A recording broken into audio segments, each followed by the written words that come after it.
Hey guys, what's up? I am here to give you guys my final recap and final thoughts on the 7 deadly sins, or you could call it Nanatsu no Taizai, on chapter 346. Yes, you guys heard me. This is the final chapter and my final recap and my final thoughts on the 7 deadly sins or Nanatsu no Taizai. And I got an announcement to give you guys after the recap, hopefully, and then give you guys my final thoughts. So if anything else, let's just get this started. We have to it that the chapter opens up with some kind of funny blog or something involving possibly the mangaka himself or what happened to him, and we get to see a scene opened up in the final chapter, which is called Like That Sky whatsoever, and we see a little boy, or should I say human being, which I'm really shocked that it is a boy. The reason being is because this child has both the hairstyle of Meliodas and Elizabeth, and apparently is running off somewhere, and the guards try to get to him, and we see to it that this boy named Prince Tristan, is trying to gather some people for some help. He says, hey, we got some bad guys around here, okay? Like, we have to it, the 7 deadly sins are going to be gathering at the castle tonight, and the rumors have it that the maid's goal likes to gossip, and all of a sudden these villains are all on the wanted posters, blah, blah, blah. Now, as Prince, I need you guys' help to go capture them. They go like, well, I'm out of here. See ya, Tristan. It's time for dinner. They go like, what are you talking about? This is dinner or peace of the kingdom more important? And all of a sudden, he's all by himself. He goes like, that's it. I'm the only one I can count on, okay? And later on, we see the little prince being all cutie in the end, sneaking his way into the place where the 7 deadly sins he says is going to be gathering at. And we see to it that Elizabeth comes out and says, there you go. Where are you? I've been looking all over for you. You're really a bundle of energy.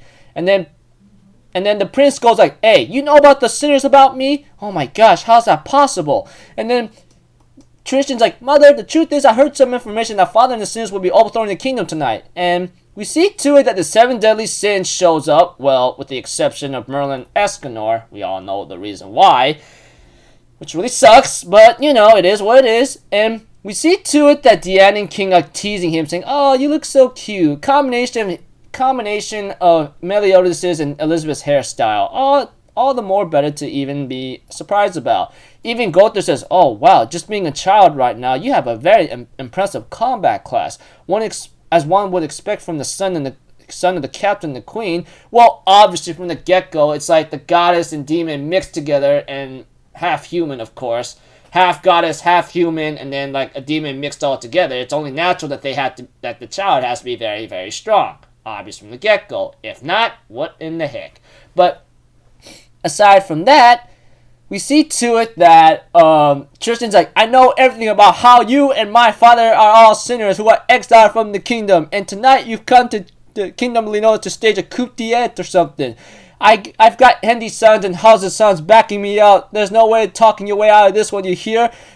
And Meliodas is like, oh, so you figured it out. Good job. Now that you know, I can't let you live. And then Tristan's like, I knew it. My father is a villain. And they go like, what the heck's wrong with you, Captain? Why didn't you tell him the truth? And Meliodas is like, oh, I thought it might be fun this way. And Bond's like, oh, man, I should have done that too, And we see to it that Tristan tries to attack his father head on, but Meliodas effortlessly just parries all of his attacks. And he says, the great holy knight Tristan shall punish you. And Meliodas is like, wait a minute. You want to become a holy knight? Yeah, because punishing bad guys is what a holy knight does, no? Oops, I meant, enough talking. And Diane's like, oh my gosh, how funny for a father and son. And Gother's like, well, that's the captain for you. And we see to it that Tristan's like, I'm not going to hand over Leonis to the likes of you sinners. Now all you outside will fight fair and square.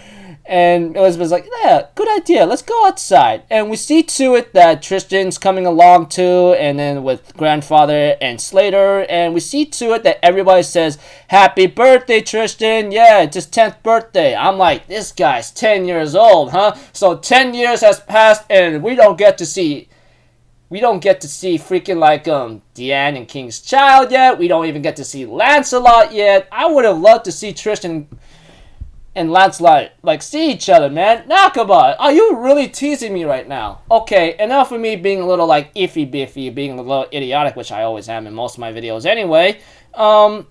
We see to it that everyone says, "Oh, happy birthday, Tristan! Nice to see you too, King, Diane, Bond, Meliodas, Elizabeth," and they go like, "Hello, it's your 10th birthday, remember?"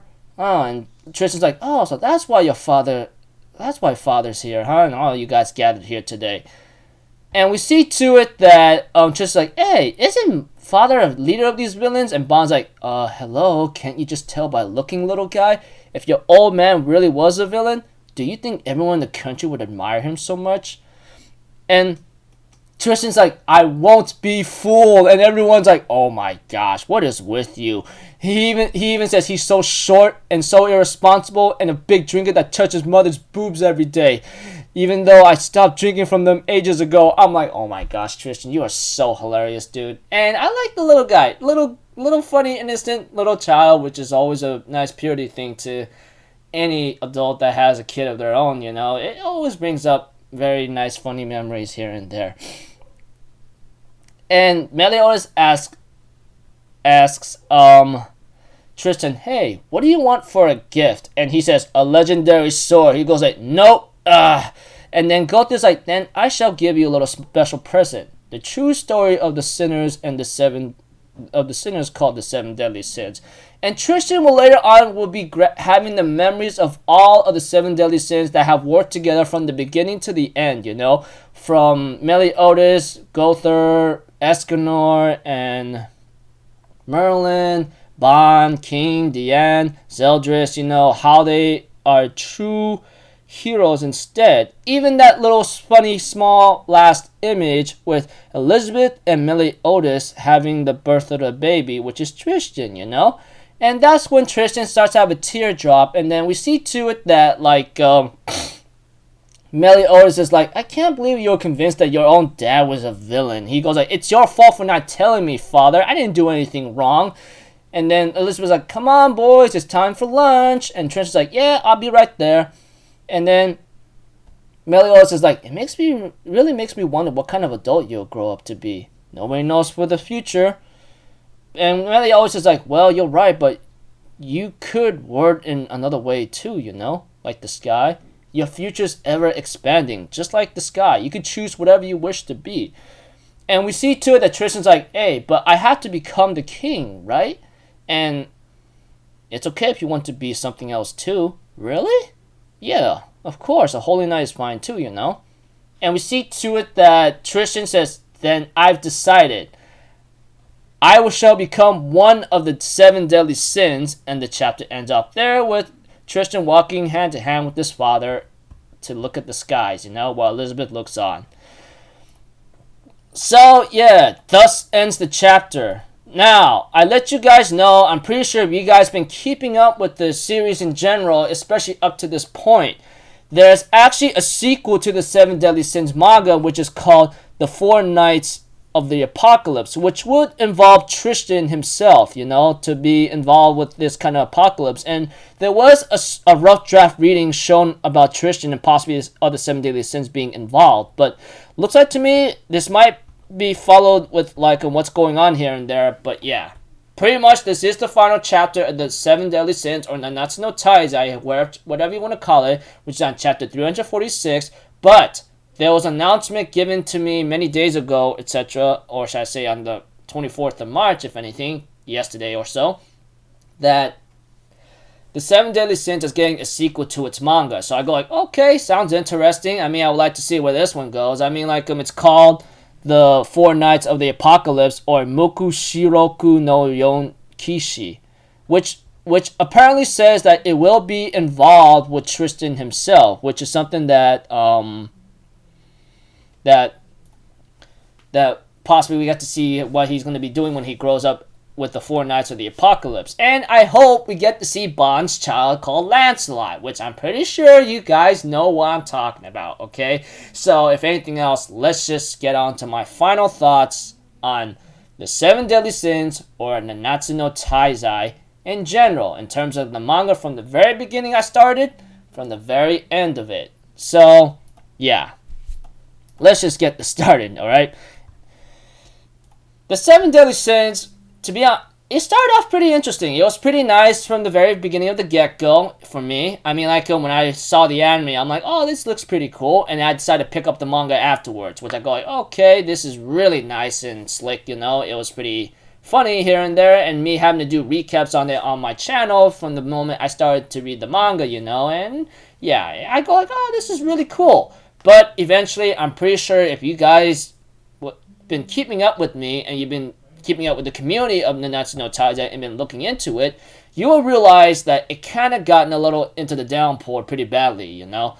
And for me, it kind of went down a little bit pretty badly when it started with the second Holy War arc. I'm pretty sure you guys could agree with me on that one. I mean, now you guys might be wondering and asking me right now, like, what made it kind of went down back in quality for you? This is where the power levels and everything else, strength-wise and everything, kind of went down for me, you know? I mean, like, I guess you can say, I guess it's really hard for me to say. I mean, like, the way how I went about with, like, a Mal and then the other, like, people with the other archangels here and there, and then, like, the Demon King fight, everything all together, it started to go a little downpour because we all know how strong the Demon King is, and we all know that he's very terrifying, but, you know, how the mangaka went about him in a certain way, which I could understand. I could try to understand a little both sides from the course, is that the Demon King was excuse me, was supposed to be very strong. We all know he's the freaking major crazy villain or antagonist of the series that antagonizes over Meliodas and Elizabeth. Not to mention, let's not forget the Supreme Deity, which we only see for a little bit in the manga, like, for a while, and then she's not there anymore. That's another thing to be upset about.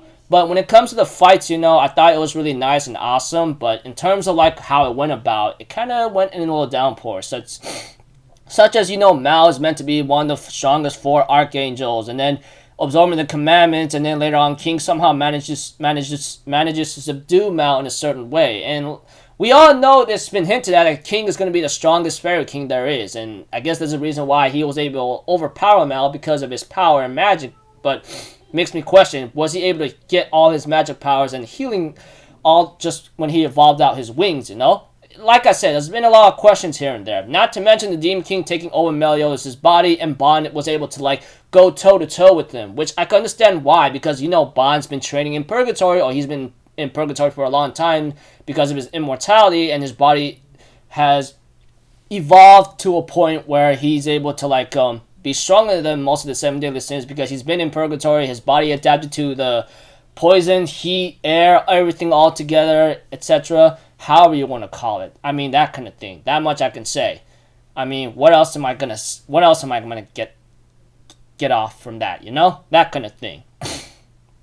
Not only that, you know, when it came to the fighting with the Demon King, I'm pretty sure this is where a lot of people had a lot of issues. And I think I agree with them too, because we all know the Demon King is supposed to be strong, but I'm trying to understand another side effect too of why the Demon King was not at his full strength, you know? I mean, he may have taken over Meliodas' body at the same time, but I guess he didn't have full control of it yet, to a point that he was able to possibly annihilate everyone easily. And makes me question at the same time when he took over Zeldris' body. That's another question off the bat as well, you know? Because the Demon King looked like he had full control of Zeldris' body, and then he went into his youth, and then he's able to, like, and give the 7 Deadly Sins a hard time.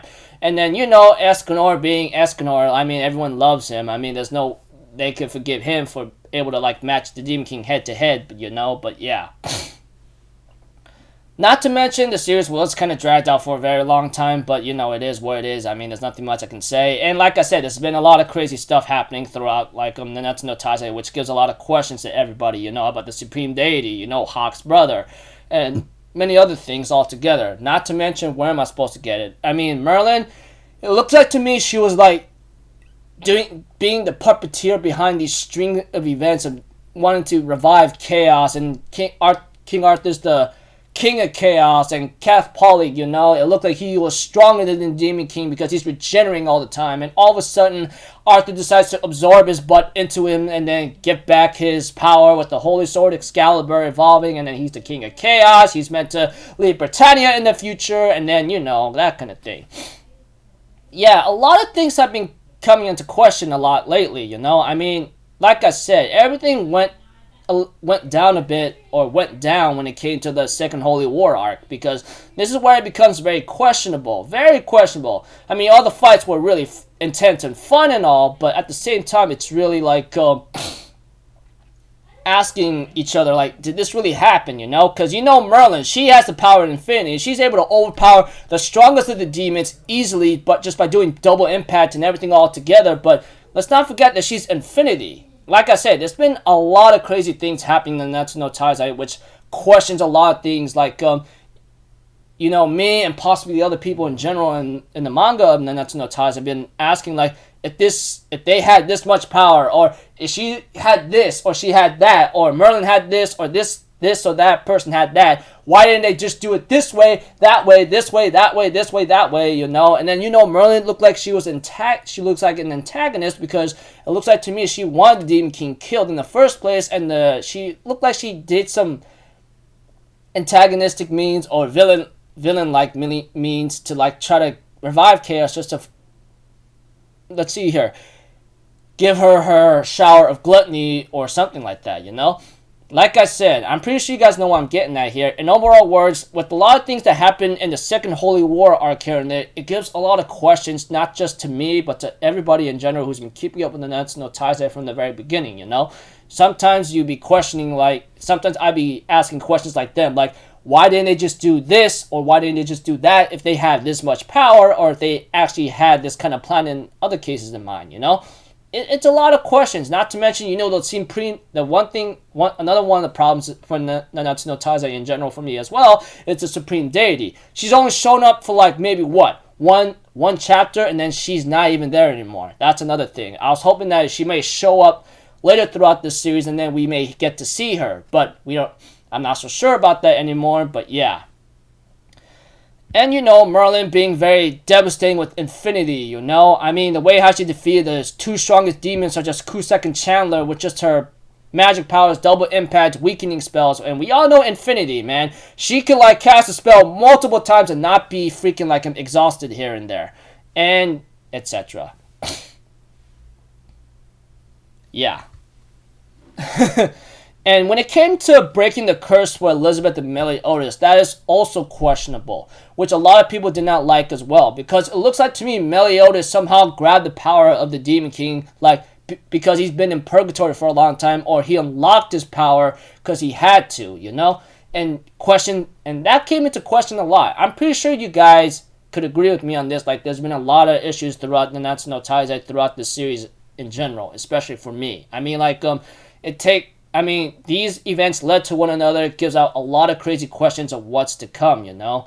And, you know, if Meliodas had a lot of power from the very beginning, why didn't he just unlock it right away? Or is it because, like, he didn't have that power in the first place and he had to unlock it in a certain way, and that's being in purgatory? I mean, like I said, there's been a lot of questions and a lot of, like, issues throughout the series ever since the Second Holy War arc started, you know?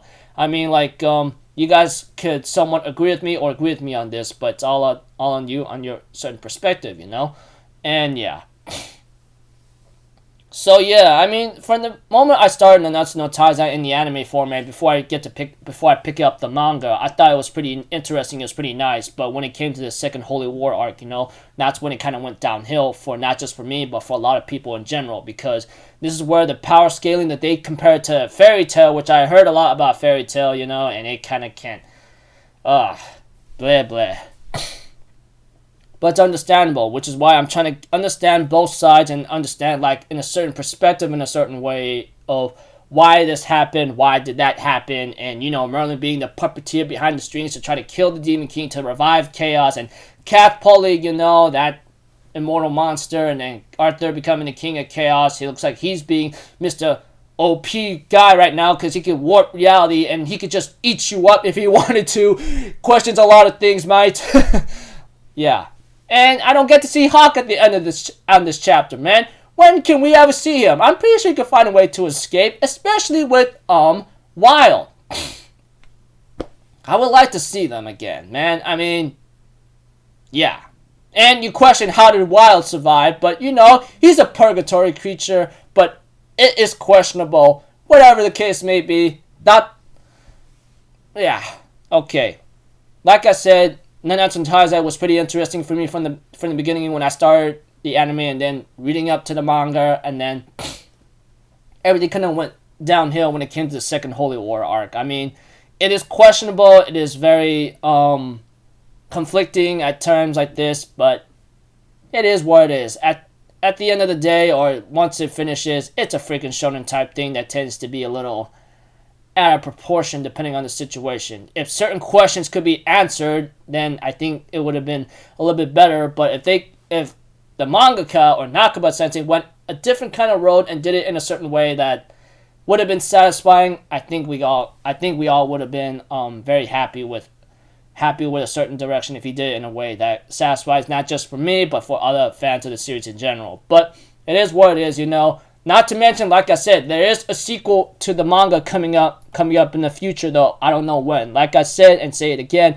it is called The Four Knights of the Apocalypse, and this would involve Tristan himself as a young boy, or possibly some other people of the Seven Deadly Sins. We don't know yet. Guess we'll find out. I mean, there's a rough draft being involved right now, and yeah, guess we're about to find out sooner or later, which I look forward to. I mean, if that series comes out, I'll be sure to give my recaps and give you guys my first thoughts in here and there and try to keep up with it as long as it's done right. But, you know, when it comes to shonen, a lot of things could go wrong in any other way, but we'll have to find out. So, yeah. Now, I'll give you guys my final thoughts and tell you guys what I think about it.